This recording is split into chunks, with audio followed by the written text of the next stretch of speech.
और चलिए इस बीच एक और बड़ी खबर आपको हम बता दें। इस वक्त एक और जो बड़ी खबर आपको हम बताने जा रहे हैं वो अंबाला से आ रही है, जहां पर एक आईएएस महिला अधिकारी पर हमला किया गया है। अधिकारी की टीम पर जानलेवा हमला हुआ है। ये एक और बड़ी खबर आपको हम बता रहे हैं। ओवरलोडेड वाहनों की चेकिंग कर रही थी ये महिला अफसर, और चेकिंग के दौरान ही सरकारी गाड़ी पर पथराव भी किया गया। अंबाला से इस वक्त की बड़ी खबर बता रहे हैं, जहां पर आईएएस महिला अधिकारी पर जानलेवा हमला किया गया है। अधिकारी की टीम मौके पर पहुंची थी जांच के लिए, और इसी वक्त ये जानलेवा हमला उसके ऊपर किया गया। ओवरलोडेड वाहनों की चेकिंग कर रही थी ये टीम।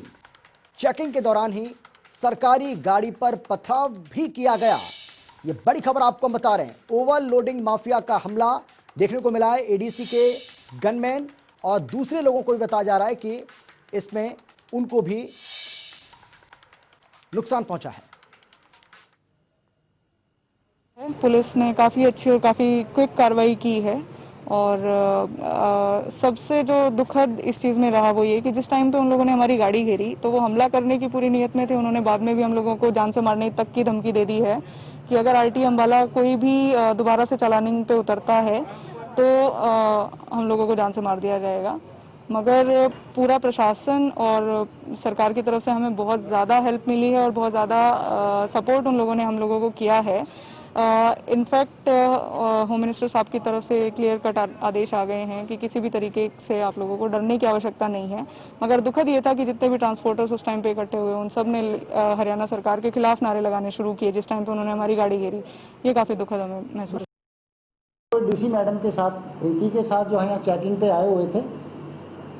जैसे ही वो चेकिंग कर रहे थे, कुछ गाड़ी में लोगों ने आकर उनके साथ रोकने का प्रयास किया। चेकिंग करने को ओवरलोड जो गाड़ियाँ थी उनको रोक रहे थे। उन्होंने उसमें एकदम से गाड़ी को पीछे भगाने का प्रयास किया बचाव में। तो स्टाफ के साथ मैडम ने उनका कुछ पीछा किया। आगे जाकर के उन लोगों ने इकट्ठे होकर के, जो ट्रक ऑपरेटर वगैरह थे, 50-60 लोगों ने इकट्ठे होकर के गाड़ी को नीचे गिरा दिया और उनके कर्मचारियों के साथ मारपीट की है। इस संबंध में हमने उनके खिलाफ एफआईआर दर्ज की है, जिसमें 4-5 आदमी बाई नेम भी हैं, गाड़ियों के 3-4 के नंबर भी हैं। बाकी 50-60 आदमी अन्य हैं जिनको हम चिन्हित कर रहे हैं। जैसे उनकी पहचान करके उनको भी जल्द से जल्द अरेस्ट किया जाएगा। और हमारे संवाददाता हरप्रीत सिंह हमारे साथ मौजूद हैं इस खबर पर ज्यादा जानकारी और बातचीत के लिए। हरप्रीत, बताइए विस्तार से किस तरीके से एक पूरा का पूरा वाकया सामने आया है।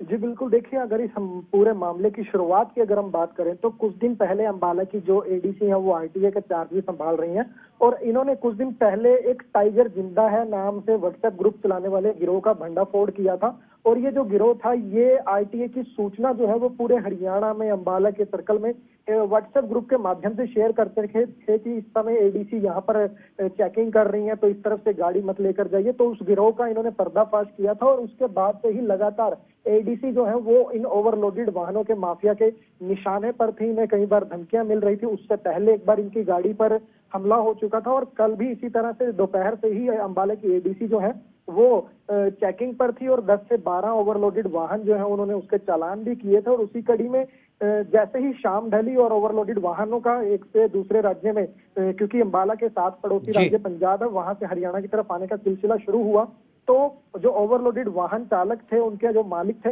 उन्होंने अंबाला की एडीसी के साथ साथ उनके स्टाफ को घेर कर वहां पर उन पर पत्थरबाजी भी की है, लाठी डंडों से हमला किया है, जिसमें एडीसी ने बताया कि उनके गनमैन और ड्राइवर को चोटें भी आई हैं। जिसके बाद दोनों राज्यों की पुलिस जो है वो इस असमंजस में भी बनी रही कि मामला आखिर दर्ज हरियाणा में किया जाए या पंजाब में, जिसके बाद लंबी चौड़ी चर्चा के बाद अंबाला के पंजोखड़ा थाने में मामला दर्ज कर लिया गया, और कई ट्रांसपोर्टरों की इसमें पहचान भी हो चुकी है, जिनकी गिरफ्तारी आज कुछ ही देर में पुलिस कर सकती है, ऐसी हमारी सूत्रों की तरफ से जानकारी निकल कर आ रही है। लेकिन फिलहाल ये बड़ी खबर इस कारण बन जाती है क्योंकि एक आईएएस अधिकारी जो कि ऑन ड्यूटी है उस पर हमला किया जाता है, तो कहीं ना कहीं इन ओवरलोडेड माफिया जो है इनके हौसले दिन पर दिन बुलंद होते जा रहे हैं। जी हरप्रीत, लेकिन बड़ा सवाल यह है कि एक महिला अधिकारी और उसकी टीम पर इस तरीके से जानलेवा हमला करना अपने आप में बेहद चौंकाने वाला ये मामला, लेकिन इनके हौसले बुलंद हैं, ट्रांसपोर्टर्स कह लीजिए या ओवरलोडिंग माफिया कह लीजिए, इसके पीछे वजह क्या मानी जाए? जी बिल्कुल, देखिए अगर मैं अम्बाला में पिछले कुछ सालों की अगर हम बात करें तो इतने बड़े स्तर पर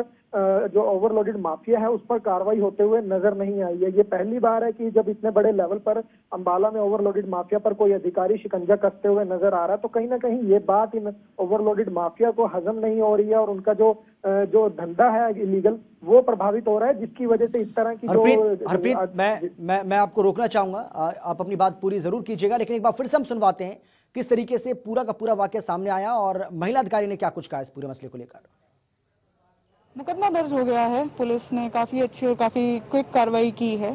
और सबसे जो दुखद इस चीज़ में रहा वो ये कि जिस टाइम पे उन लोगों ने हमारी गाड़ी घेरी तो वो हमला करने की पूरी नीयत में थे। उन्होंने बाद में भी हम लोगों को जान से मारने तक की धमकी दे दी है कि अगर आरटी अम्बाला कोई भी दोबारा से चालानिंग पे उतरता है तो हम लोगों को जान से मार दिया जाएगा।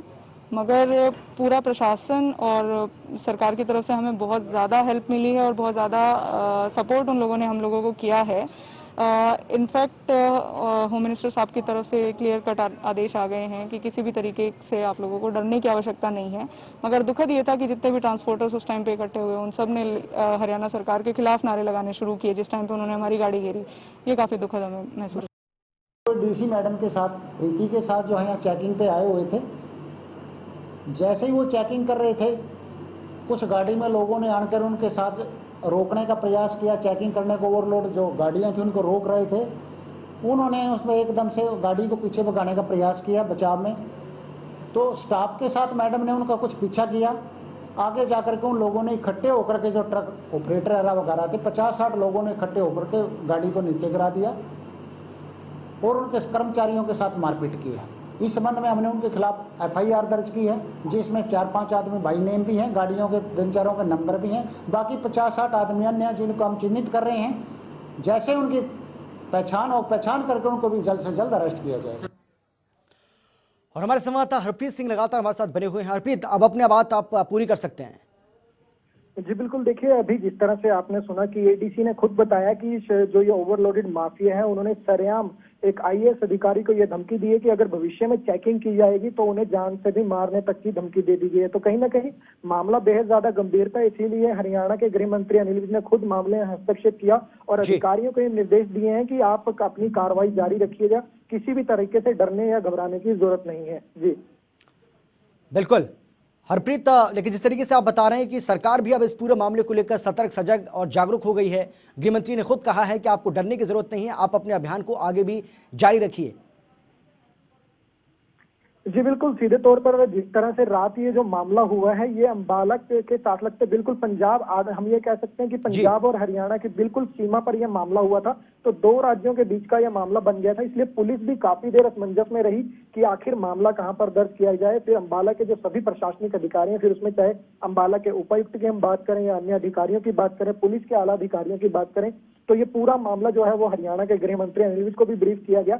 इसके बाद उन्होंने सीधे तौर पर ये आदेश जारी किए हैं कि जो ये माफिया सक्रिय है इन पर बिल्कुल भी ढील देने की जरूरत नहीं है और अधिकारी जिस तरह की कार्रवाई कर रहे हैं उसे जारी रखा जाए और इस पर पूरी तरह से नकेल कसी जाए। जी चलिए, बहुत शुक्रिया आपका हरप्रीत, इस तमाम जानकारी के लिए आपका बहुत धन्यवाद।